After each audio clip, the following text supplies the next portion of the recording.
Welcome to Abhinav Bharat. నేను అరవింద్. తెలంగాణ రాష్ట్రంలో railway network విస్తరణ మరియు ఆధునీకరణ దిశగా కేంద్ర ప్రభుత్వం మరియు దక్షిణ మధ్య రైల్వే తీసుకుంటున్న చర్యలు అత్యంత కీలకమైన దశకు చేరుకున్నాయి.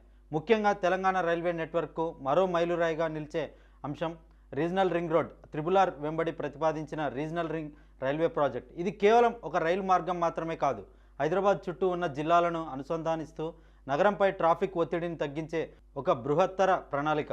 దాదాపు 564 కిలోమీటర్ల మేర విస్తరించి ఉండబోయే ఈ రైల్వే లైన్ వికారాబాద్, మెదక్, సిద్దిపేట, గజ్వేల్, యాదాద్రి భువనగిరి మరియు నల్గొండ వంటి ప్రాంతాలను కలుపుతూ సాగుతుంది.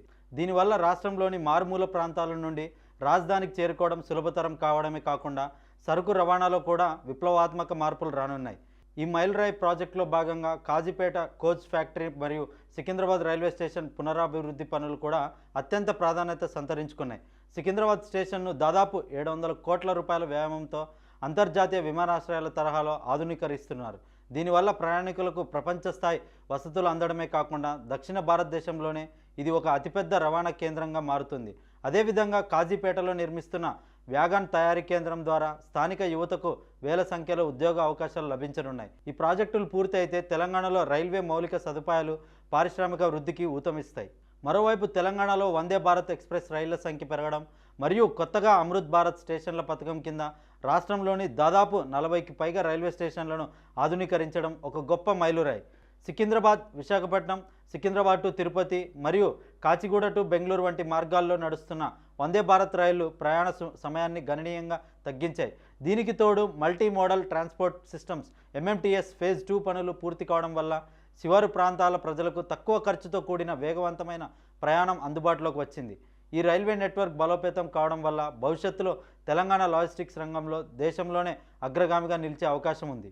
మరియు MMTS ఫేజ్ 2కు సంబంధించి చూసుకుంటే నగర శివారు ప్రాంతాల అనుసంధానం multi modal transport system MMTS రెండో దశ ప్రాజెక్టు దాదాపు 100 కిలోమీటర్ల మేర కొత్త లైన్లు విస్తరణను లక్ష్యంగా పెట్టుకుంది. దీని ప్రధాన ఉద్దేశం హైదరాబాద్ నగర నడిబొడ్డును శివారు ప్రాంతాలైన మెడ్చల్, గట్కేసర్ మరియు శంషాబాద్ విమానాశ్రయంతో కలపడం.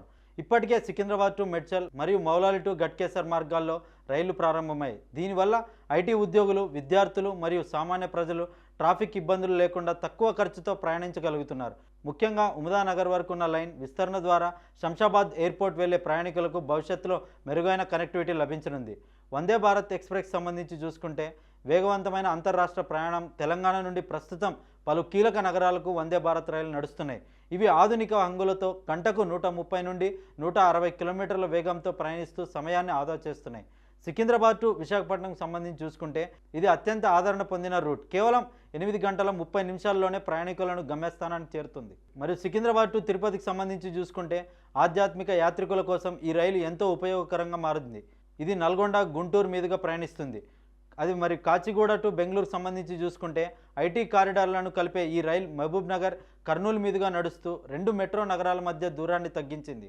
అయితే మరియు సికింద్రాబాద్ టు నాగ్పూర్కి సంబంధించి చూసుకుంటే ఉత్తర భారతాన్ని అనుసంధానించే ఈ రూట్ కూడా ప్రయాణికులకు వేగవంతమైన సేవలను అందిస్తుంది. అమృత్ భారత్ మరియు భవిష్యత్తు ప్రణాళికలు ప్రభుత్వం కేవలం రైళ్లను పెంచడమే కాకుండా స్టేషన్ల రూపురేఖలను కూడా మారుస్తుంది. అమృత్ భారత్ స్టేషన్ పథకం కింద హైదరాబాద్లోని నాంపల్లి, కాచిగూడ, మల్కాజ్గిరి వంటి స్టేషన్లు అత్యాధునిక సౌకర్యాలతో తీర్చిదిద్దుతున్నారు. అంతేకాకుండా వందే భారత్ స్లీపర్ రైళ్లను కూడా త్వరలో ప్రవేశపెట్టే ఆలోచనలో రైల్వే శాఖ ఉంది. ఇవి అందుబాటులోకి వస్తే సుదూర ప్రాంతాలైన ఢిల్లీ, ముంబై మరియు చెన్నై వంటి నగరాలకు రాత్రిపూట ప్రయాణం మరింత సుఖవంతం అవుతుంది. తెలంగాణలో రైల్వే లైన్ల విద్యుదీకరణ 100% పూర్తి కావస్తుండడం వల్ల పర్యావరణ హితమైన రవాణా సాధ్యమవుతుంది. రైల్వే లైన్లు విద్యుదీకరణ మరియు డబ్లింగ్ పనులు కూడా యుద్ధ ప్రాతిపదికన జరుగుతున్నాయి. గతంలో సింగిల్ లైన్ల వల్ల రైళ్లు ఆలస్యంగా నడిచే పరిస్థితి ఉండేది. కానీ ఇప్పుడు ప్రధాన మార్గాలన్నీ డబ్లింగ్ పూర్తి కావడంతో రైళ్ల వేగం పెరిగింది. ముఖ్యంగా మనోహరాబాద్, కొత్తపల్లి, భద్రాచలం టు సత్తుపల్లి వంటి కొత్త రైల్వే లైన్లు గిరిజన మరియు వెనుకబడిన ప్రాంతాల ఆర్థిక స్థితిగతులను మార్చివేస్తున్నాయి. ఈ రైల్వే నెట్వర్క్ విస్తరణ ద్వారా తెలంగాణలోని ప్రతి జిల్లా కేంద్రం రైలు మార్గంతో అనుసంధానించబడటమే లక్ష్యంగా ప్రభుత్వం ముందుకు సాగుతుంది. ఇది రాష్ట్ర రవాణా రంగంలో ఒక సువర్ణ అధ్యాయంగా నిలుస్తుంది. Thank you.